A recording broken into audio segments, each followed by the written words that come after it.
Ayan, good morning again mga ka-forester friends and members. Isa po uling mangrove species dito po sa lugar. So ito po ay tinatawag natin bungalon or Avicennia alba kasi parang bungalon puti po ito. Correct FI raw sa mga po masyadong expert dyan sa mga mangrove species or beach species. Ito po ay isang bungalon.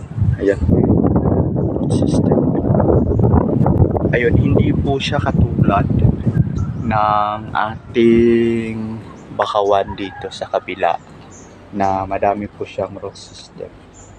Yung ating pong bungalon is para po talaga siyang foresters. Ayun. Yung kanya namang roots is ay tinatawag nating eumatopores. Ito po yung eumatopores kasi po padiretso po siya. Galing po siya ng lupa, padiretso po siya pataas. Yung difference po nila is yung tawag po sa mangrove, yung root system nila is stealth root.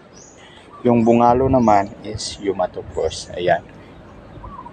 Yung bungalon is kulay green yung kanyang dahon. Tapos siya po ay namumulaklak. Maganda po yung bulaklak niya. Maliliit. Yan, tingnan natin. Kung maganda nga talaga yung bulaklak niya. Hindi kasi siya ngayon flowering stage. Pero may mga mangilan-gilang na iwan. Ayan. May kulay dilaw. May kulay dilaw po yung bungalon. Ayan, dito po sa area is may marami po ditong bungalon na plantation. Man-made din po siya. Ayun po yung man-made plantation ng bungalon. Ayan, kung nakikita nyo yung kulay green na yan, that's man-made plantation ng bungalon. Itinanim din po siya. Kasi dito karamihan is mangrove, ayan, bakawan species. Dito naman may dalawa ditong bungalon, yung Avicennia alba natin. Ayun. Yan siya, yan. Ito is bungalon din po siya. Ayan, bungalon puti. Tinawag natin Avicennia alba. Yun nga, marami din siyang branches. Para talaga siyang foresters. Pero beach or mangrove species po siya. Ayan yung root system naman niya. Yung root system niya, yung tawag dyan is eumatopores, yung breathing organ ng ating mangrove or beach species dito po sa area. Yan po, kung titingnan nyo yung yan, mga root system nila yan. Ang tawag dyan locally is duol or cork. Duol or cork. So yun, doon naman is mga mangrove areas. Yun nga. So, yun lang yung advice sana ni Arman the Forester na panatilihing malinis. Tingnan nyo. Sobrang ganda dito. Ayan.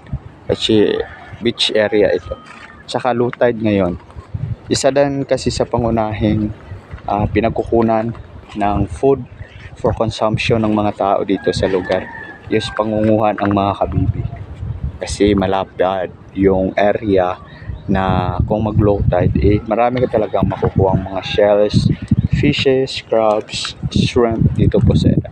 Kaya very abundant yung area dito, lalo na pag low tide.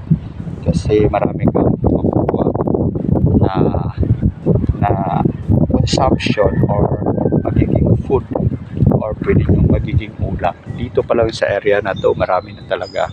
So, yun yung kaisarap na panatilihin nating malinis yung mga areas na ating dagat or baybayin kasi is marami talaga siyang maibibigay sa tao.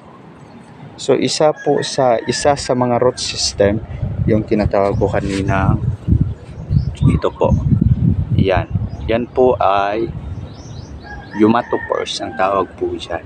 Tawag po dyan eumatopores or breathing organ ng ating mga mangrove species dito po sa area. Kung titingnan nyo po is para po silang maliliit ng mga kandila dito po sa area. Pero ang tawag po dyan is eumatopores, breathing organ ng ating mga mangrove species and beach species dito sa area.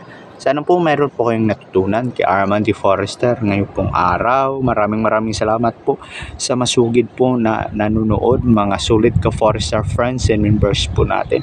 Shout out po sa inyo. Maraming salamat po sa patuloy na pagmamahal kay Arman D. Forester. Sana po wag po kayong magsawang magmahal at manood ng ating mga vlog, at sana po may natutunan po kayong araw kay Arman D. Forester. Maraming salamat po. God bless everyone.